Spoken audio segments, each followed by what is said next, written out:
Michael Goldman, au micro de management, le fils du chanteur Jean-Jacques Goldman avoue qu'il adore ce qu'il fait, que la réussite est de savoir qui on est, d'être heureux dans ce que on fait, et qu'il faut chaque jour se surpasser car il n'y a pas d'aboutissement, il faut renouveler chaque matin.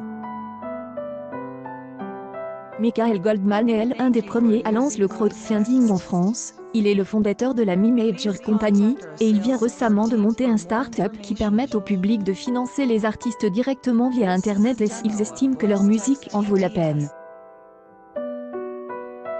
L'entrepreneur affirme qu'il a toujours su qu'il serait producteur et qu'il aurait son propre label. C'est pourquoi après le bac il n'a pas voulu continuer ses études, il a décidé d'aller à la conquête de Sid Reeves, le fils de Jean-Jacques Goldman.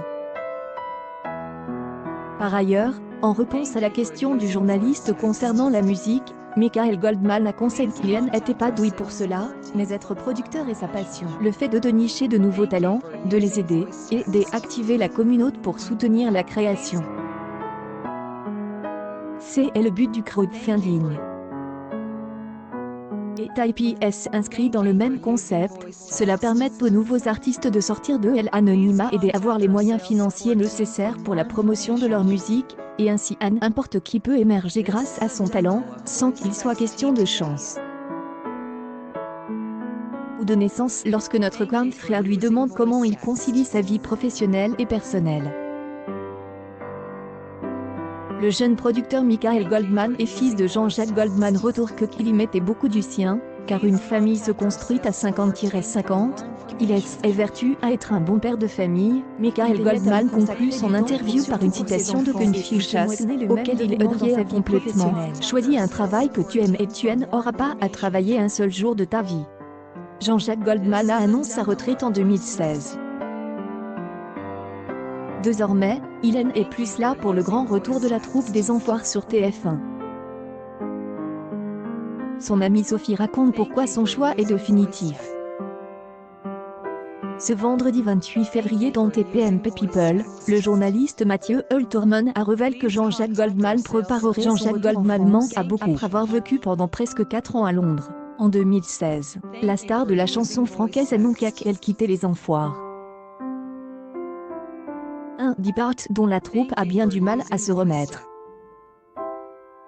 Quand Jean-Jacques était là, il était le père et le repère, tout comme pour Michael Goldman. On se reposait un peu sur lui. Là, tout le monde est centré d'encore plus, a récemment confié Zazie dans les colonnes de Tel 7 jours. L'absence du célèbre interprète de Je te donne a également eu des conséquences en termes d'audience. Révèle la journaliste Catherine Rembert dans TPMP People, ce vendredi 28 février, le spectacle annuel des Enfoirés a perdu 2,7 millions de téléspectateurs en 3 ans.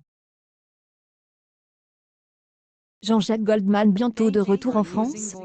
Alors que l'édition 2020 du concert des Enfoirés sera diffusée vendredi 6 mars sur TF1, le journaliste et chroniqueur Mathieu Hulterman a un expatrié de l'autre côte de la Manche depuis 2016. Le chanteur préparerait son grand retour dans l'Hexagone. Jean-Jacques Goldman vit à Londres parce qu'il a voulu élever ses enfants de manière discrète, sauf qu'aux dernières nouvelles, il ne se plairait pas tant que ça à Londres, et songerait vraiment à revenir, a déclaré l'auteur des larmes de Johnny, avant d'apporter quelques précisions.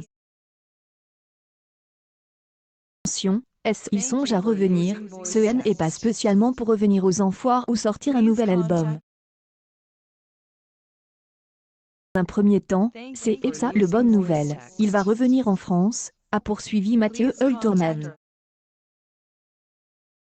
Toujours selon ces informations, l'artiste de 68 ans aurait accepté d'écrire la bande originale du long métrage La Botte des gestes réalisé par Sylvie Ohayon, et dont Nathalie Baye incarne un des rôles principaux. Accueil News People Jean-Jacques Goldman, ses révélations chapitre 0 c'est sur son fils.